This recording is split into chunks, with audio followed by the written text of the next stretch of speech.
Bonjour, bienvenue à tous, bienvenue au sommet de la transformation durable, édition 2025. On s'intéresse tout de suite à ce sujet sur l'énergie et notamment sur les défis de l'autoconsommation. Avec nous pour en discuter, on est ravi d'accueillir Maël Lemoel. Bonjour Maël. Bonjour. Vous êtes vice-président de Perifem, c'est la fédération technique du commerce. Et vous êtes en pointe justement sur ces systèmes de distribution, systèmes techniques de distribution. À vos côtés, Quentin Desrumeaux. Quentin, bonjour. Bonjour. Vous êtes partenaire chez Juliette Sterwen qui s'intéresse également à ces sujets pour vos clients, notamment les sujets de l'énergie, on va voir lesquels. Juste pour nous faire un petit peu un panorama, Maël, on commence avec vous, sur cette autoconsommation, notamment dans la distribution. C'est vrai que souvent, il y a des réserves de foncier, il y a des toits, il y a des manières finalement de produire sa propre énergie, notamment pour les grandes entreprises de distribution. Expliquez-nous. Bien évidemment, donc on dispose d'un large terrain sur lequel on peut implanter des panneaux photovoltaïques. Oui. Et en fait, différentes lois nous obligent à implanter des panneaux sur ces réserves foncières pour pouvoir justement alimenter en énergie renouvelable nos magasins, mais aussi l'écosystème autour de nos magasins. Oui, le virage a été pris, enfin on parle d'obligation aujourd'hui, on peut dire que voilà, c'est quoi la proportion, 80% si on mis Non, alors l'ensemble encore. des enseignes de la distribution agit, Oui. et ce sont des plans qui sont à long terme, et on est en cours de transformation.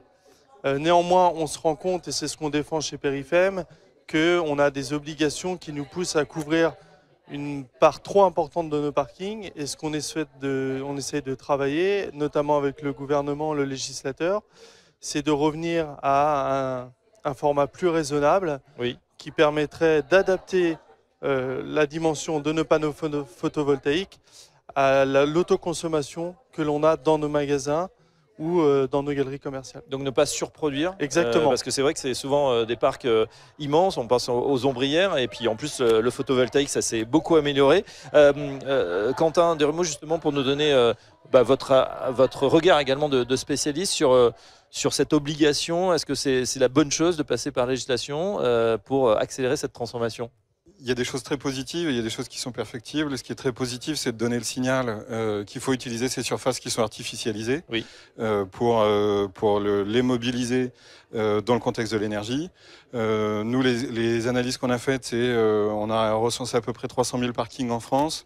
Sur ces 300 000, on en compte environ 50 000 qui sont soumis au texte de la loi APER, la loi d'accélération des productions d'énergie renouvelable, qui crée une obligation d'en couvrir la moitié de la surface. Oui. C'est en gros la surface de toutes les places en ombrière photovoltaïque.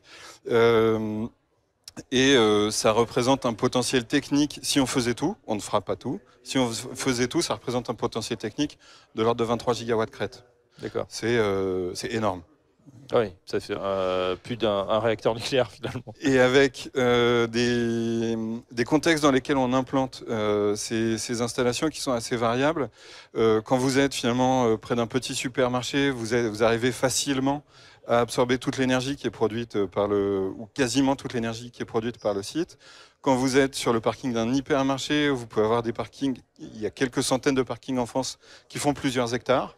Vous pouvez vous retrouver à produire plus d'énergie sur le parking que ce que le magasin consomme annuellement. Bien sûr. Justement, la question économique est importante parce qu'on se dit derrière, je pense que tout le monde a bien compris de l'importance de ces ENR, ces énergies renouvelables. Néanmoins, il y a un coût derrière également pour les magasins. Il ne faut pas que l'équation soit complètement disproportionnée. Vous avez complètement raison, et c'est un des arguments que l'on soulève, parce qu'on a chiffré le coût de la photovoltaïsation de nos parkings selon la législation à 3,6 milliards par an jusqu'à 2030, et c'est un coût qui est extrêmement important. On sait qu'on a différentes autres réglementations, notamment les bornes de recharge, la production de froid, oui. qui est aussi un coût important, et le coût global est chiffré par Perifem à 7,5 milliards par an. Donc c'est autant de coûts que l'on souhaite investir, bien sûr, parce qu'on est dans une politique de transition, de transformation. Néanmoins, ça vient amputer notre capacité aussi à investir dans le commercial, dans le business. Oui. Et donc ça, c'est un vrai sujet. Oui, ça pénalise à un moment où en plus la distribution, notamment sur les hyper, il y a une vraie crise et un modèle qui est remis en question aujourd'hui. Donc c'est pas évident que ça soit encore le bon modèle dans peut-être 10, 15, 20 ans. Alors, en face de vous, vous avez un patron de magasin, donc moi, je suis convaincu de la pérennité du modèle. Mais ce qui est sûr, c'est que quand vous êtes un chef d'entreprise, Oui. vous devez prendre des décisions arbitrées entre certains investissements. Et quand on a un coût de transformation énergétique trop important, ça vient amputer sur d'autres budgets, sur d'autres investissements, et c'est pas négligeable. Qu'est-ce que vous demandez aujourd'hui? Vous demandez qu'il y ait une révision de cette loi, une modération?